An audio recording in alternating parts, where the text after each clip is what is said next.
Hey guys, today's vlog is all about studio gear. Let's do it. It was an all-night high. You put your body on mine. Have me spinning round and round, round after round. Once I picked you up, girl, I couldn't put you down. It was an all-night high. It was an all-night high, baby. Yeah, we were buzzing on shots 1 through 4. Then we were walking. Hey guys, welcome into the Cowboys room here next to the studio. Yeah, I'm a huge Dallas Cowboys fan, but I just thought this would be a cool video today. It's Friday and it's kind of dreary outside. It's been storming all morning, so I thought today would be a good day to answer some questions about the equipment that I have in my studio. Everybody loves studio gear. I certainly have the pieces of gear that I love and that I've stocked in the studio. I get a lot of emails about it, a lot of questions about it, so I thought, you know what, today's a good day to do it, so let's do it. Starting out, I think everybody needs a great backbone for the studio, and the backbone in my studio is what houses most of all the equipment, and that's my Argosy Halo console. I absolutely love it a lot. Some of you may have seen the endorsement video that I did for Argosy. Side note, they didn't give me the console. I bought it. It's over $2,000. Well worth it. It's just a beautiful piece of gear. It's got the speaker stands that hold my speakers, my monitors. It's got all the rack space units for all of the gear, which I absolutely love. And the footprint, the ergonomics of it are perfect for somebody that has a small to medium sized studio, but it'll also work and be great for a larger, more commercial studio as well. I bought it, put it in the studio. I posted some pictures on Instagram of it, and Argosy contacted me and said, hey, would you do a video for us? And I said, sure. So they sent a video crew to the house, and we did the video. You can find it on Argosy's YouTube page. You can also find it on Sweetwater. If you go and search for Argosy Halo, you can find the video there. It's pretty cool. It was a lot of fun doing it. But they didn't give it to me. They didn't pay me for doing it. Nobody's paying me for any of the gear that I use that I'm going to be telling you about today. I am endorsed by some of the companies that we're going to talk about today and some of the gear, but I've not been paid to tell you about them today. So I'm not trying to sell you anything. I'm just going to tell you what I've got in my studio, what I love to use. And the console, the Argosy Halo, it's one of my favorite pieces of gear. It fits perfectly in my studio. I can fit a lot of my gear in it. Everything's right there at my reach. It gives me a lot of desk space as well up front. With the padded front, it's very comfortable to sit at for hours on end, which I generally do.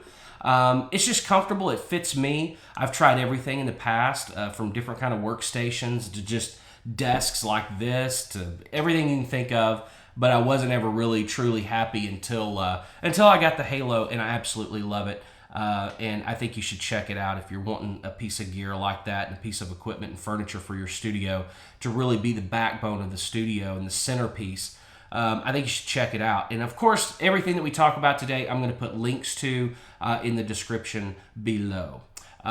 Next thing, everybody wants to talk about computers. Faster the better. Windows or Mac. Got to be honest with you, the last 10, 12 years, I'm a Mac guy. I hate PCs, I hate Windows, hate viruses, and you can't have a Windows computer without having viruses or spend tons of money on antivirus software that never really seems to work. So I'm a Mac guy. I've got 4 or 5 laptops, Mac, Apple, PowerBook, whatever they are, MacBook Pro laptops.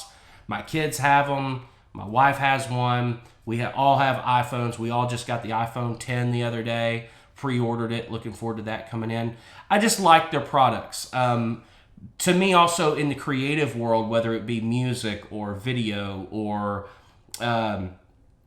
design or graphic design, anything that has to really do with the arts, I just think that Apple's got a leg up. I think their equipment is much better. I think it's a better made product. They certainly last for longer. And really kind of hold up to the test of time. You don't have to update them constantly for them to work.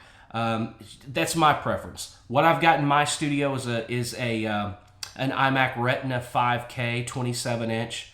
that I bought last year. I fully loaded it out. It's got the 4 gigahertz processor, i7 processor, 32 gigs of RAM, and a 1 terabyte hard drive. Speaking of the hard drive, I don't very rarely ever cut anything or do anything to the hard drive on the computer itself. I use external solid state drives. They just work better. They're faster.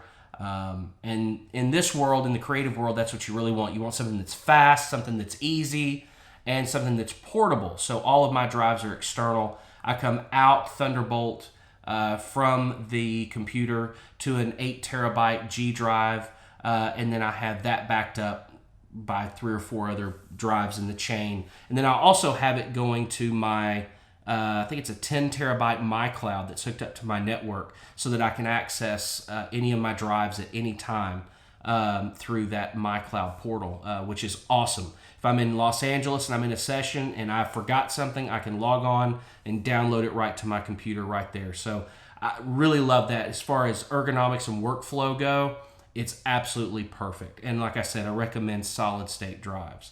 For those of you that have seen pictures of my studio or a previous vlog that I've done from inside the main control room, right above my 27-inch Imac, I've got a 55-inch Vizio 1080p TV running at 60 hertz that I absolutely love. I'm getting old. I'm 40 years old now. And my eyesight seems to be going a little bit, but when you've got that big 55-inch screen, it just makes it so much easier. All the musicians that come over to do overdubs or artists or whatever that come in are like, man, I love that screen.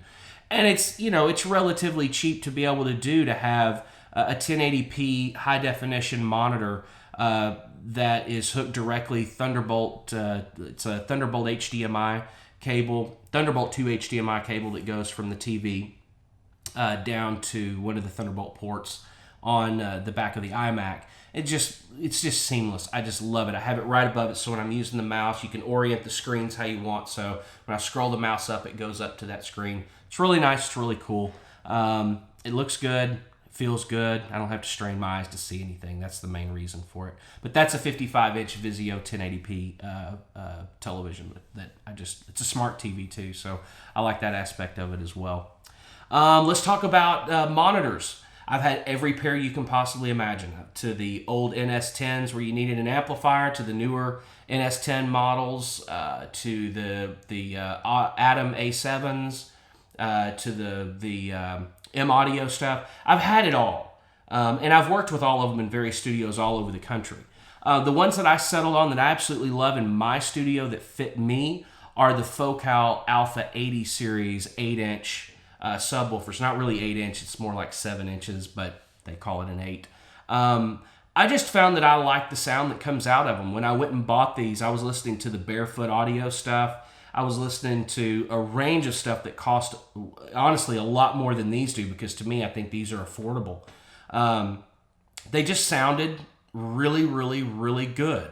When I was listening to them, we were listening to some acoustic music through them, and I just felt like I heard a lot more detail than I did in some of the other monitors. So I ended up going with those, and I've had them for a little over a year, and absolutely love them to death. I also have a set of Mackie HR624s that I really like a lot too. I've got those set up kind of over to the side at another station, at a keyboard station. So if I've got a keyboard player, piano player that's coming over to lay overdubs or something like that, I can A/B the monitors to where I've got some in front of me at the console, and he's also got a set of monitors right there in front of him at the keyboard, so that he can have that sound as well. And I really like those. So I've got the Focal Alpha 80s and the Mackie HR624s. Both of them I think are affordable, and they are absolutely amazing. I like that neither one of them really color your sound all that much. I found for me, a lot of people would disagree with that and say they do, but for me, they work great. Absolutely love them to death. Let's talk about mic pre's. Now, we could get off into a absolute thing here with mic pre's, because everybody's got their own opinion on the mic pre's that they like. What I've put in my studio is a collection of what I found that I like the most over the last 20 years of doing records. some that I like specifically on vocals, some that I like specifically on drums, specifically on acoustic guitar, electric guitar, all different kind of stuff. But let me tell you what I got. I've got two UA 4710s that I absolutely love more than anything on the face of the planet. They are, in each one, I've got two of them, but each one unit comes with 4 analog 710 mic pre's in it. What I love about these is they're so flexible. The settings on them, a lot of different settings, they all come with phantom power, of course. But what I really like is that you can dial in it to where you want it either all solid state or you want it all tube or a mixture of the both. And being able to have a preamp that you can go solid state to all tube or a mixture of the both is just amazing. It colors your sound. It allows you as the producer to dial in that specific sound that you want on each individual channel. And I think for one unit for 4 channels, I think it's $2,000. So roughly, you're getting $500 a pre. And that's a really good cost if you look around at quality mic pre's today. And Universal Audio has been known for decades and decades for just putting out some of the best mic pre's and some of the best equipment out there. I also like that on each individual channel, there's an 1176 style compressor on each one of the channels. I bought 2 because I like to use them on drums, so that I've got 8 channels dedicated to drums, and I use both of the UA 4710 units primarily for drums, but I've used them for vocals, I've used them for acoustic guitar, electric guitar. It's just great, to have those 8 channels there of the same mic pre. And like I said, be able to dial in the tube or make it all solid state, and then also have an 1176 style compressor right there on each channel is really cool as well. I like those. Also, what I've got staying with the UA family is one of my favorite mic pre's of all time is the Universal Audio 610. And I've got a 2610, which is just 2 single 610 units in the same chassis. Absolutely love the UA 610. You can go back over the last 40, 50 years, 60 years, and the UA 610 console, just some of the most important records of all time were cut on a 610 console.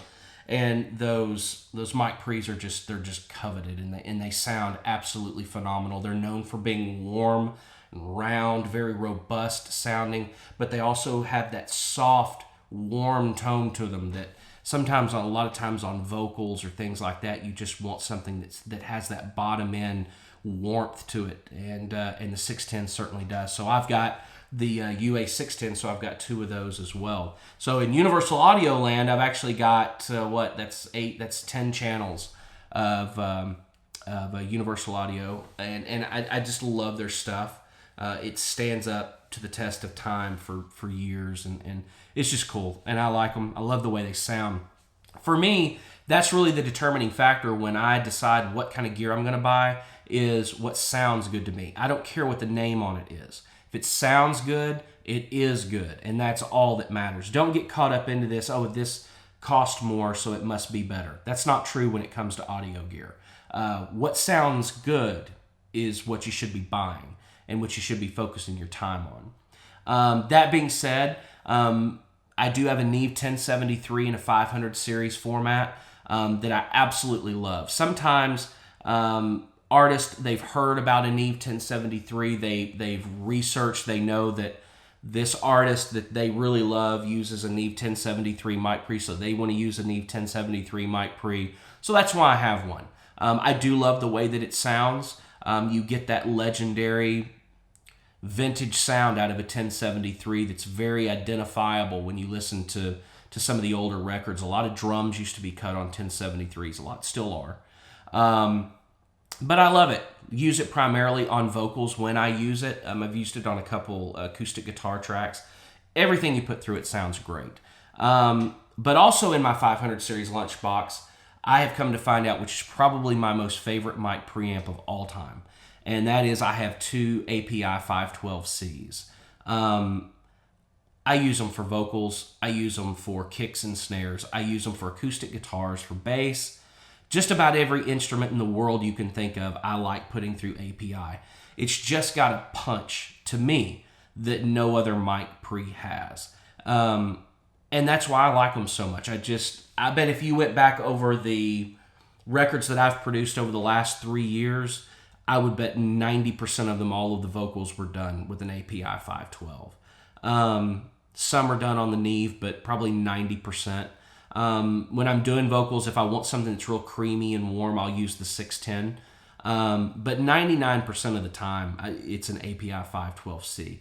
Absolutely love them. Little 500 series modules. You can stick them right in your lunchbox, and they're just awesome. If you're a small studio, project studio, home studio, even all the way up to a big commercial studio, the 500 series format is really awesome because it allows you to pick and choose and have different styles of preamps within that lunchbox. I've got the Rupert Neve Designs R6 6-slot lunchbox, and I love it to death. Lots of good, clean power. I've never had any trouble with it whatsoever. I've got the rack ears mounted on it. It's mounted in my rack, and it just works perfectly. All your connections are in the back. But if you're starting out and you'd like to try several different types of gear, different preamps, different compressors, different EQs, I highly suggest that you check into the 500 series format. And look at doing that, because you can load those things up. They come in 6 space, 8 space, 10 space. I've seen 12 space now. You can really have a lot of different choices that you can mix and match together to really dial in that cool sound that you want with a 500 series rack. Plus, if you don't like something, you can always take it out. You can sell it, get another module, and pop it right in. It's just for workflow. It's cool. It's easy. And there's a lot of 500 series gear out there made by a lot of different manufacturers that you can check out. And it's a good tool for the studio. It's a good way to be able to have multiple sounds in one box without dedicating yourself to one set of preamps or one set of this, one set of that. I love the 500 series format. Let's see, I'm trying to think. Okay, let's talk about interfaces. There again, it's almost like monitors. I've had every interface you can possibly imagine. I've had the Avid M-boxes. I've had their 192 HD 192s. I've had the Apollos, the UA Apollo twins. I've had the actual Apollo unit. I've had everything you can possibly imagine. Apogee symphonies. What I'm using now, and I've used for the last couple of years, and I love it, is the Apogee Ensemble Thunderbolt. To me, Apogee's converters are better than anything else on the planet. I prefer clean sounds. I like to get clean sounds. I don't like to color a lot of the audio going in. I want to dial in the sound of each instrument using the preamps that I like. And then I just expect my interface to capture that, translate it into digital and into my DAW. I find that Apogee does that better than everybody else without coloring that signal coming in the conversion process. They're just clean, and I appreciate that. In music, I think detail is important, and it seems to capture all the detail that I really like. But it's the Apogee Ensemble Thunderbolt. I don't use them very often, but if you need the mic pre's, it's got 8 onboard mic pre's that sound phenomenal, have lots of headroom in them. I have used them. I've actually used them on vocals before. It's just a great interface. I'm not the tech spec guy, so I don't know all of the specs on it. One of my favorite features of it, Apogee's going to hate me for saying that too, but it's just the truth. I know what works, and I use it how I use it. I really don't care about all the specs. But it does have a monitoring section in it. That's one thing that made me kind of go away from the Symphony down to the Ensemble, was that I like that it's got the monitoring features there. It's got the dim feature for the monitors. It's got the talkback built into it. And that's really important to me. So the whole monitor section is there. You can control your monitors. You can have up to 2 or 3 different sets of monitors, I believe. And it just works, and it works great. It's very functional. And for me, when I get into the creative process, I don't need anything to come in between me and getting the job done that I'm trying to do. So if I have a piece of gear that doesn't want to work right, or I don't understand, or I don't know how to work, or how do I do this, I get out of the creative mood really quickly. And then I get down, then I get depressed, and then I will just want to chunk everything out the window. And that's no good for anybody. For me, this is just a very clean interface. It's very high quality. And it's got everything that I need built into it right there. You've got the ADAT and the optical, the SPDF as well. Everything's built in there that you would need. I mean, you can pull up videos on YouTube from Apogee where you can see entire bands using just the Apogee Ensemble Thunderbolt to cut their entire album. All of the drums, all of the bass, guitars, piano, everything was cut through this. So it's really a one-stop shop as far as an interface goes. You can buy them that are more expensive. I've owned them. I just don't find that the price difference between, say, the Apogee Ensemble and the Symphony or any of the other ones, it's negligible. So to me, this one works great. I love it, and who knows how long I'll have it. You know, us gear people, we like to switch stuff out all the time. But I've been using it for about 2 years now, and I really do. I absolutely, I love it a lot, and you can check it out. Like I said, I'm going to have links to everything I'm talking about down in the description, and you can go check it out. Like I said, I encourage you always to do your homework.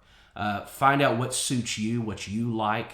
The sound of something is very important in this business, so find what you as a producer or a songwriter or an engineer, find out what gives you that sound that you want to be known for. And it's kind of, my studio's a patch quilt, man. I've got stuff from all different vendors, different manufacturers. I've got stuff from everywhere, but over the last 20 years, I've just come to find that I like this on this instrument, I like this on vocals, I like this. When it comes to microphones, I've got tons of microphones, but I've got one microphone that I like more than any of them, and that's my Shure SM7B. It's a $350 microphone, and I pick it up over a $10,000 microphone 99% of the time because I know what I can make that microphone sound like in post. And that to me is the most important thing, is having gear that you can shape. The most important thing to me when you're producing a record or making music of any kind, whether I'm producing a record or I'm doing something for a television show or a movie or anything like that, I want it to have my stamp on it. And what I've done is collected the gear over the last 20 years that I feel like helps me put my specific stamp on it or my sound on it. And that's the most important thing to me. When it comes to DAWs, I use Pro Tools almost all the time. I think we're up to like 12.8 now. I've been a Pro Tools user since the Digi 001, 17, 20 years ago. I do have Logic Pro 10 or whatever the hell it is. I've just used Pro Tools for so long that I know that environment and I know that world. I see the value of Logic with all of the plugins that it comes in and the virtual instruments that it comes with.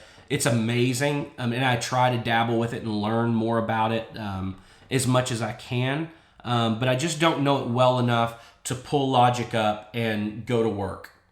Like I said, going back again, I get frustrated real easy. So I just want to be able, when I've got a song idea or I'm doing work in the studio, I want to be able to sit down and work and not try to figure things out. That's why I kind of stick to Pro Tools just about all the time. But it's preference. It's really what you start out on. I know people that use several different DAWs, from Sonar to Pro Tools to Logic to Ableton to all this other stuff. I don't know anything about those because I don't use them. Cubase. I heard a lot of people use Cubase now. I've never used it. I don't understand it. I don't get it. It just frustrates me, and I'd end up smashing my computer. So I'm a Pro Tools guy. A lot of the things that I use to help me in the creation process, the newest piece of gear that I just bought for the studio was a Complete Control S88 keyboard. It's weighted keys, it's the MIDI controller, it's got the transport on it, and it controls the complete line of Native Instruments plugins, virtual instruments, and all of that. I bought Complete Ultimate 11, I think it was, and my God, does that thing have some powerful stuff in it. I mean, anything in the world you could ever want to put on a song, it's in there, from strings to different types of pianos to cinematic stuff that I've used for a lot of the film trailers that I've done, or some of the television stuff that I've done. I've used from inside the Complete system, the Complete world. It's amazing. It is really a valuable tool to help you in a music creation process. And I encourage you to check out their stuff.